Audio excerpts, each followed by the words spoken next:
Hello and welcome to part 2 of this 3-part project vlog style video. So in part 1 I did some natural dyeing experiments and I dyed this fibre.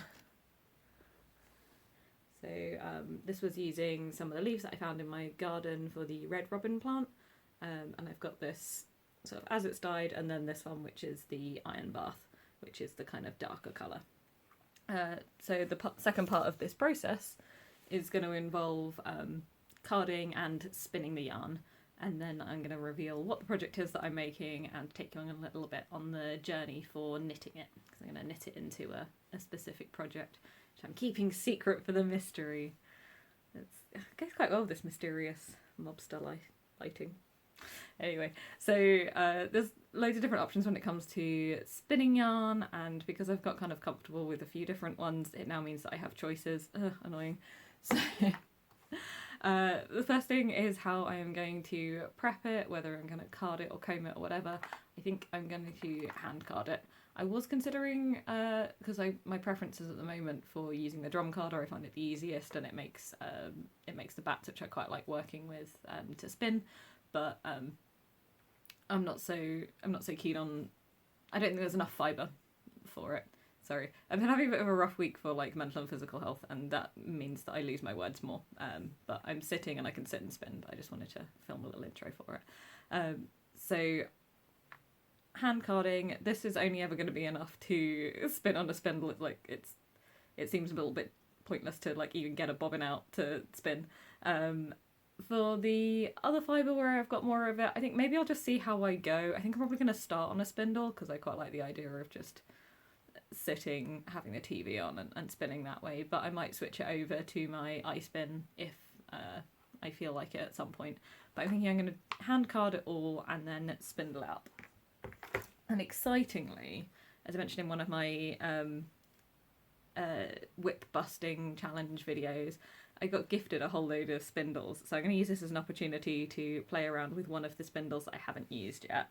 There's a Turkish spindle which I've got some fibre on, because why finish a project when you could just start a new one? And I've been using the support spindle as well, which it's got like these, it's like a tulip one. Drop it back and think. So it's like the tulip support spindle, and I found this metal coaster in the LARPing room that I've then just used as my like support spinning bowl, and it worked fine. It was quite fun. I quite enjoyed it. And this was the first time. This is the first support spindle I've ever used or tried. And this was the first time working on something like without a tip since I tried making a spindle out of an old knitting needle. But it was like really early into my spinning journey, so I'm trying to spin without like a tip, which I hadn't done before. And so I did the half hitch sort of knotting thing on it, and that worked fine. But I was also able to do it where it was just like flicking off the tip.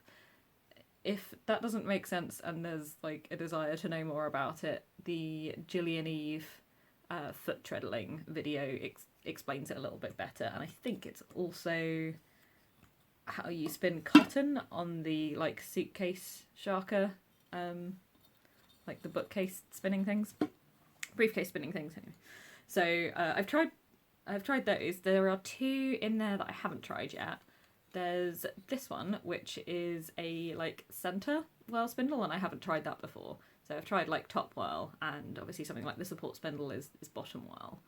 And the one that I like made that's really bad, but like lovingly made, that's got the spindle at the bottom because I heard that was easier with balancing. But this has got the whirl in the middle, and it's also got like a crochet hook type top.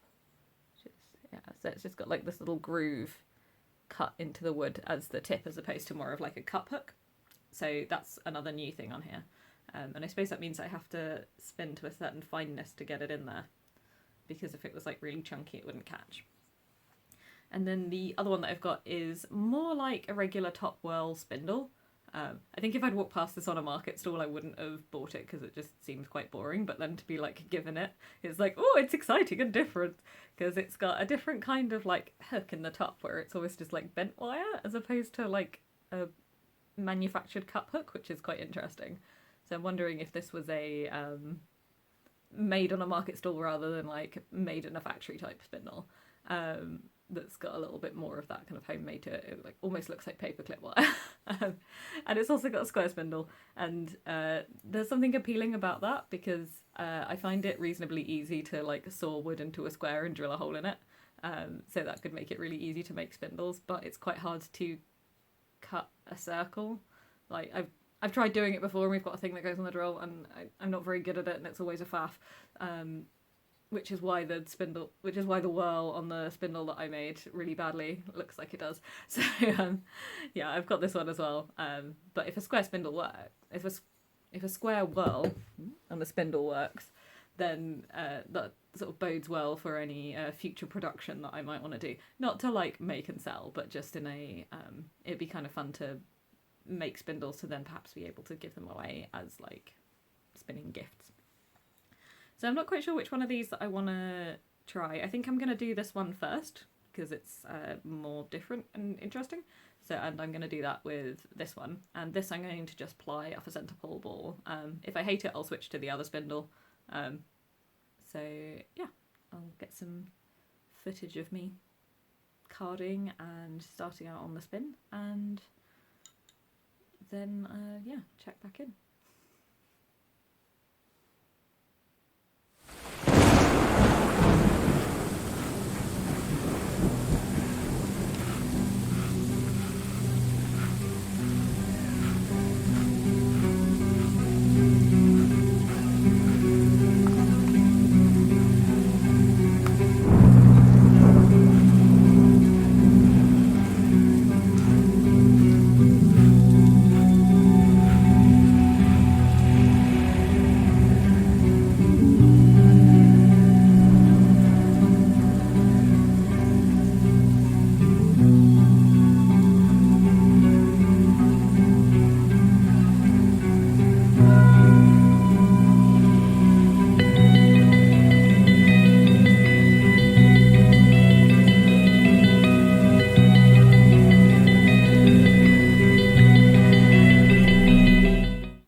Okay, so I finished the first single, and my plan is to do the two singles separate and then apply them together as opposed to doing a centre pull.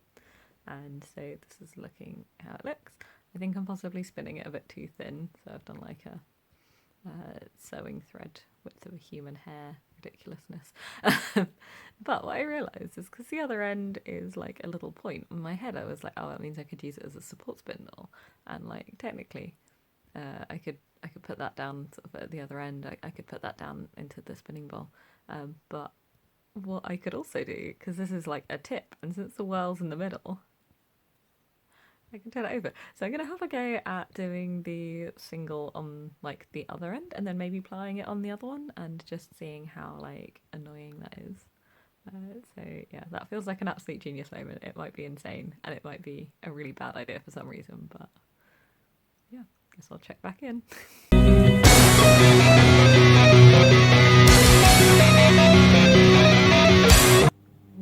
Mad genius, too close to the sun.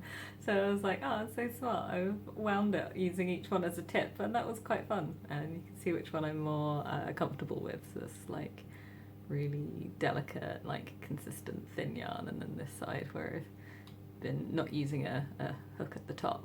I did it suspended with a half hitch. It's a little bit more kind of rustic, a bit lumpier bumpier. It's quite a good like example of the difference between the two. But because of the way I wound it, instead of just like going nicely, like one of them wants to unroll one way and the other wants to unroll the other way, and yeah, I think it's going to make it a nightmare to apply. So I may have to like wind one off onto something else and then pick it up. But yeah, it's like, I'm a genius. I'm not. I'm insane. Comes from because it is, it's more just a spoiler. Not a theory, or is it just a spoiler? Yeah. As the Frail is video bombing me. I didn't realise you were videoing. Oh, only for a second. I'm going to take away all of the audio. Shut up. Shut up. Anyway, I'm going to go. Bye bye. See you later. Oh, you're going to play guess the intro? Oh, I thought you were going to put that on. Yeah. Like 65,000 hours later. I had to finish eating my pizza first. I'm getting enough evidence that Dave was here. Because otherwise you might sell his organs, because as we've established, no one else knows he's Nobody here. else knows what the fuck it is. I'm honestly not sure they'll be worth very much.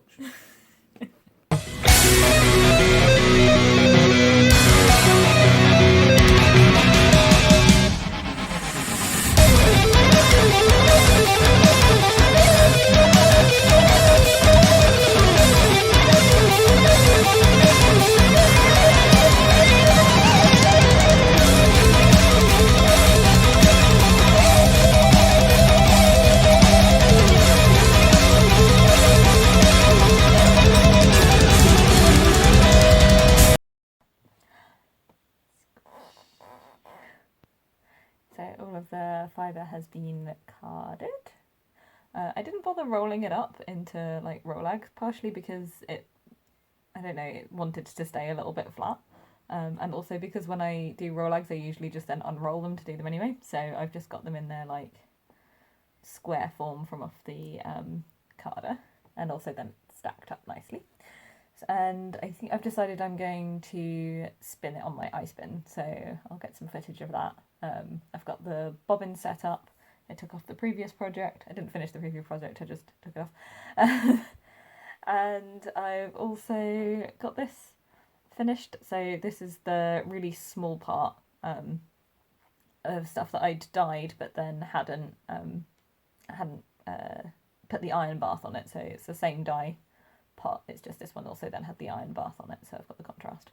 I appear to be wanting to spin like lace thin skinny yarn, so I did measure out the wraps per inch and it came out as 31, which is kind of sock, light fingering or 4-ply, and I found the pattern that I want to do based on that. So my hope is that when I spin this up I'll have enough for the body of the project in this, and then just like a little noodle of contrast colour. So fingers crossed. Yeah, we'll see how long it takes me to spin this all up, and then I will check back in.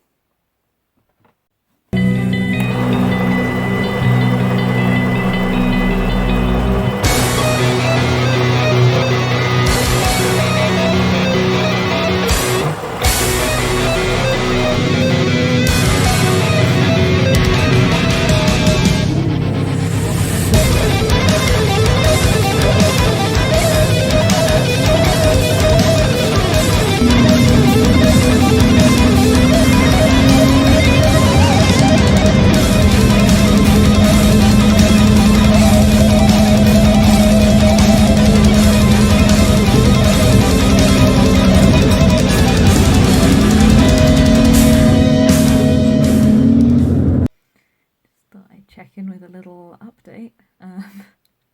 Regrets, I have a few. So I don't know what possessed me when I was spinning. Like the first bit to spin absolute thread thickness singles, but honestly, I don't want to do that anymore. But I'm so far into this spinning that I feel like it's too far in to go back now, and like it wouldn't be ending up making a good product with the fibre that I've got, so I'm powering through. So I've been doing a mixture of spindle spinning and iSpin spinning, and it worked out really well before when I did it on Tour de Fleece. That when I had the project, I divided the fibre into two, and I took half of it out on the spindle and like had that as like a moving around project while I was doing other things. Going to gigs, I was spinning on the bus earlier, which I think will have put some footage in, like watching it fly all over the place as I go around the corners, and then having the iSpin at home, so then like half of it gets done by machine, half of it gets done on the spindle, and then I just ply it together, and that's kind of works out the best for fitting in with just like lifestyle stuff, that I don't have to spend all of my at-home time spinning, or don't have to hurt my shoulder from doing too much spindle spinning. So this is where I'm at with this half of it. So I've got this, and then I've still got this much, which isn't necessarily loads, but also because I'm spinning it like stupidly thin, it's going to take forever still. So powering through, but it's taking much longer than I had expected it to. And on the ice spin, we have this situation, which is quite good, and like it's looking nice, and they're looking pretty similar for the different plies. Like, I guess it doesn't really matter too much if they're not exactly matching, but yeah. So I've got this much hand in there for comparison. Probably not that helpful to see, but it's like 1.5 inches, sort of around the bobbin, and I've got a little bit less, I think, left in this half. It's like what's attached, so that's going like it's going fine. Like when I work on it, like it is reducing, and I can get through it eventually. But yeah, I have some regrets about this, so I just wanted to come in very gently rant. And I guess I'll check back in when I've got somewhat further through the scenario. What I have also been doing is if I finish either the ice spin or the spindle spin, and I have quite a lot of fibre left over one from the other, I can like take extra, so have that either on like an extra bobbin or whatever, and then I can use that to make sure plying length goes. I'm just doing the regular kind of S twist, Z twist, single and plying in the way that I normally do, like 2-ply, to go with the other one. So yeah, see you in like 5 months when that's done.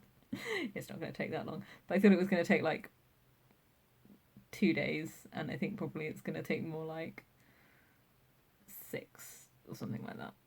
I don't know, I'm terrible at estimating. I'll check in a bit.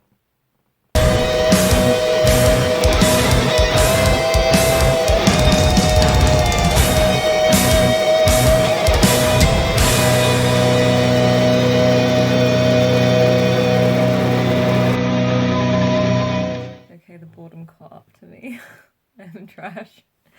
And I thought, fuck it, I'm just gonna ply what I've already got, and then maybe I can start knitting and do it as less of a step-by-step process and more of a continuous one.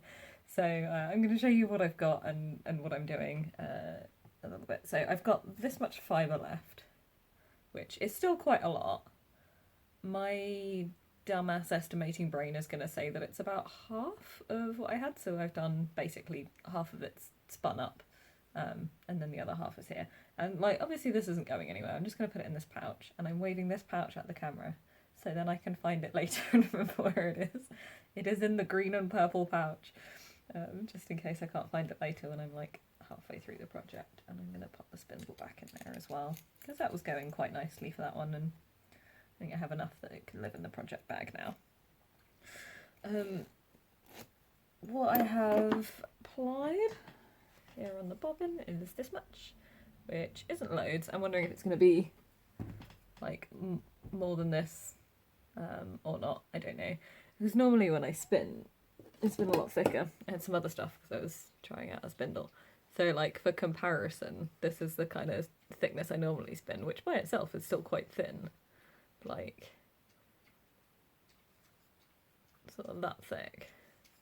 And then this is, you know, not a third of it. Really, really skinny fine spinning. Don't normally spin like this. I don't know what possessed me. So this is going to go on the Niddy Noddy. And this was just taken one piece, like one strand off the spindle and one strand off the bobbin. The bobbin single, I've still got quite a lot of it left because like it's so thin and it like packs down so much that there's miles and miles of yardage on that.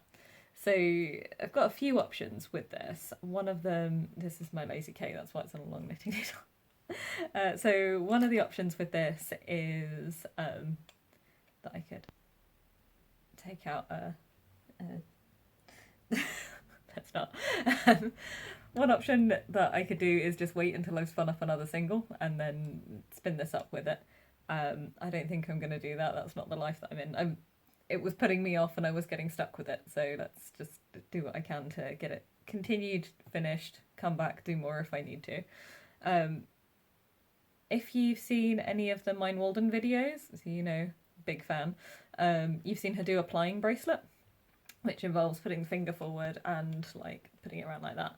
And this is loads of yardage to do that with. Essentially what it does is make a centre pull ball. I could also try and do it on a ball winder, but I think with it being such a fine single, I don't want to do anything other than just by hand. So, I actually had another tool from the lady that gave me the little niddy noddy, the spindles, a Turkish spindle that I'd spun the other grey yarn on. She gave me this and I went, oh, I don't recognise this, what is it? And she said, you take the little peg out, you can put it in there, and then that makes like a thingy with a middle finger up. So there's actually a tool for it. So I haven't used it yet. This feels like a good opportunity to do so. If I can find the freaking end. Oh no. Oh no, I thought it was really obvious. It's all just like a spider web of fibre. Okay. I'm just going to do this all entirely on camera. I may not be. Please hold. Okay, that took more work than it should have done. So I'm going to take the end piece, hold it with my thumb here, and then wrap up and around that way, around the back, and then up and around that way, and hopefully, oh, maybe I should, okay, I'm going to try and use the width of the paddle. So I'm like wrapping it, still in the same direction, but just I'm using the width of it. And then hopefully I should be able to just take the peg out. That'll give it to me. So yeah, I'm going to continue doing this off camera.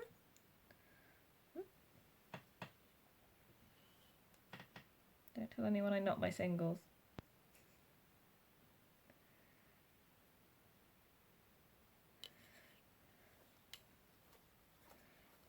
Because this amount of yardage, this is also just going to take forever. So, I mean, I guess I can just keep going with this until I feel like I don't want to anymore, and then rip it and go from there. So, see how well that goes, and then I will post a little update when I've spun all of the single that I've got into plied yarn, and then I think that's probably going to be the end of this video. And then I'll make another one as I'm like working out the patterns and stuff, and start casting on, and I may still be spinning in the background. We've got a rip. I may still be spinning in the background after that.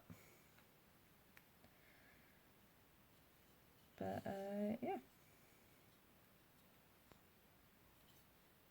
I mean, it works in theory. I guess I can keep it on the handle as well, can I? Yeah. I will update you when I've got to the end of the yarn, and when I've got to the end of spinning up this single, and I will wrap up that video and then come back in part 3 to see what I'm making. See you later.